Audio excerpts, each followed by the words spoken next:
Ассаламу алейкум, урматтуу биздин мустыбы жылкы сүйүүчүлөрү, биздин көрүүчүлөр, кадырман көрөрмандар.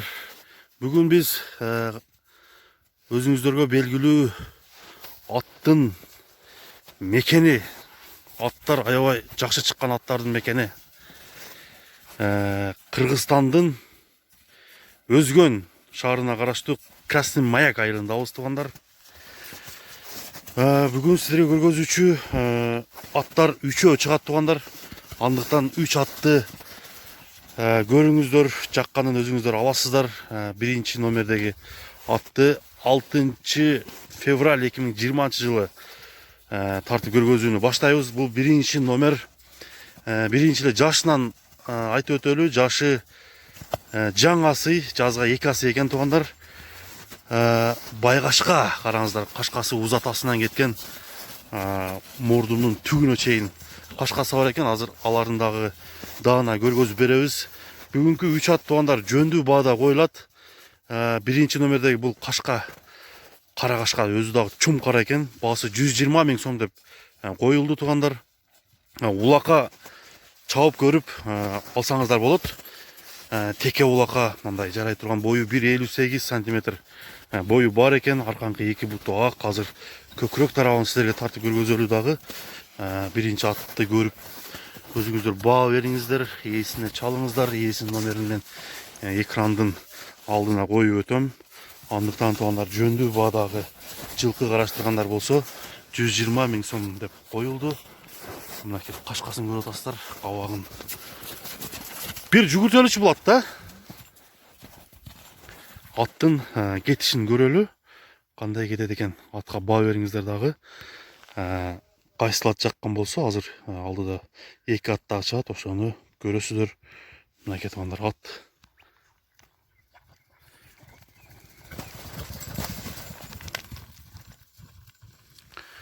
Аттын өзү буту колу жайында экен. Жайында деген эме мындай дени сагат экен. Эч кандай бутунда ишиги жок. Азыр оңго солго поворотторун көрөлү дагы. Бул жаңасы жылкыны жаккан болсо чаласа туугандар. Өзүңүздөр жанынан көргөндөй болуп тартайын буту колдорун. Азыр сиздерге тартып көрүп аткан бул породалары кара байыр жылкылар, жалаң эле. Мынакей туугандар, чум кара түстөгү бул жылкы кимге жаккан болсо чалыңыздар. Көкүрөк буттары таза экен, Мынакей туугандар, биринчи атты көрдүңүздөр, кийинки атты тартып көргөзүп берүүнү биз баштай берели.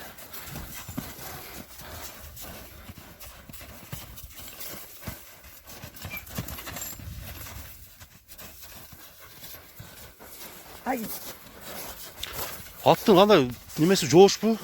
Жоош, жооштугу. Тормуздары мындай тизгин тартканда кандай? Токтошу жакшы экен,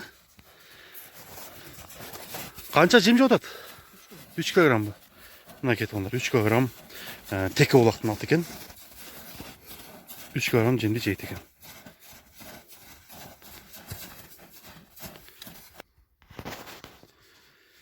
Мынакей туугандар, экинчи номердеги жылкыны тартып көргөзүп баштадык. Бул жанагы жылкыга дагы окшош экен.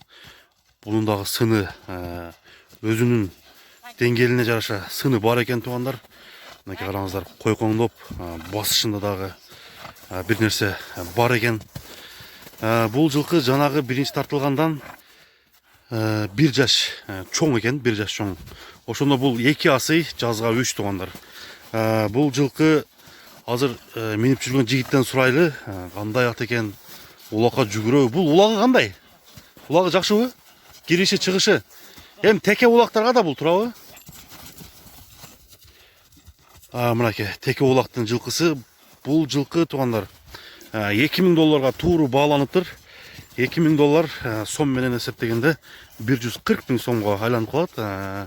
$1000 69 850 азыркы Кыргызстандагы курс боюнча эсептелгенде, ошондо примерно 140 000 сом болуп калат туугандар. 140 000 сомдон сөзсүз кемитилет.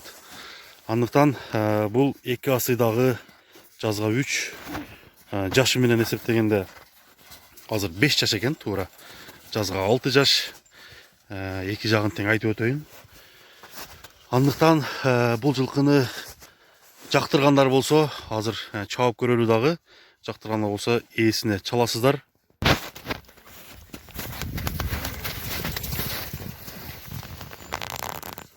Мынакей туугандар, аттын ордунан умтулушу, аттын токтошу өзүңүздөр баалап баа бериңиздер. Кандай жылкы экен. Бул жылкыда кашкасы жок, жанагыдан айырмаланып, экинчи номердеги жылкы деп койдук буну. Баасы 140 миң сом. Азыр буттарынан да тарталы, арканкы 2 буту бар экен. Алдыңкы сол бутун караңыздар туугандар. Сол бутун дагы агы бар экен. Жүгүрүшү, токтошу жакшы экен туугандар. Эгерде ушундай темпте улакта оюн өнөрүн көргөзгөн болсо, ат жакшы эле жылкыдай көрүнүп турат. Андыктан туугандар, экинчи номердеги жылкыны жаккан болсо, чалыңыздар номерине, ээсинин номерин мен алдыда коюп койдум туугандар. Үчүнчү жылкыны силерге тартып көргөзүүдөн алдын бул жылкыны поворотторун бир көрүп коелу. Повороттору кандай экен?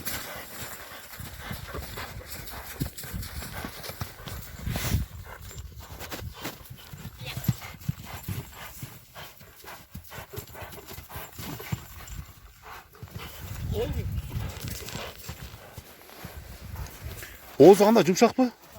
Канча жем жейт бул? 4 килограмга жакынбы? Мынакей туугандар, 4 килограмга жакын. Азыр ушу тапта жем жейт экен. Сууп калганбы бул? Сууп даяр, Даяр атты караштырган биздин туугандар үчүн тартып көргөздүк. Кара ат. Бунун тилекке каршы кайманаты коюлуп аптыр, кайманаты жок экен. Андыктан кимге насип кылган болсо, ошол жылкынын ээси кайманатты коет.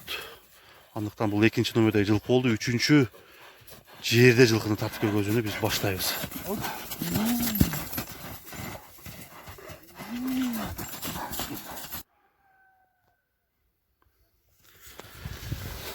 Урматтуу Муз-ТV YouTube каналыбыздын катталуучулары, бүгүнкү көргөзүүдө 2 ат гана чыга турган болду. Сиздерден кечирим сурайбыз. Үчүнчү ат чыкпай калгандыгына байланыштуу туугандар. Бүгүнкү көргөзүүнү биз сиздер менен жыйынтыктап соңго чыгарабыз. 2 кара атты сындаңыздар, байкаңыздар, баа бериңиздер. Биздин Муз-ТV YouTube каналыбыздын катталуучулары, саламатта калыңыздар демекчибиз. Бүгүнкү көргөзүүнү мен сиздерге замир алып көргөздүм. Саламатта калыңыздар туугандар.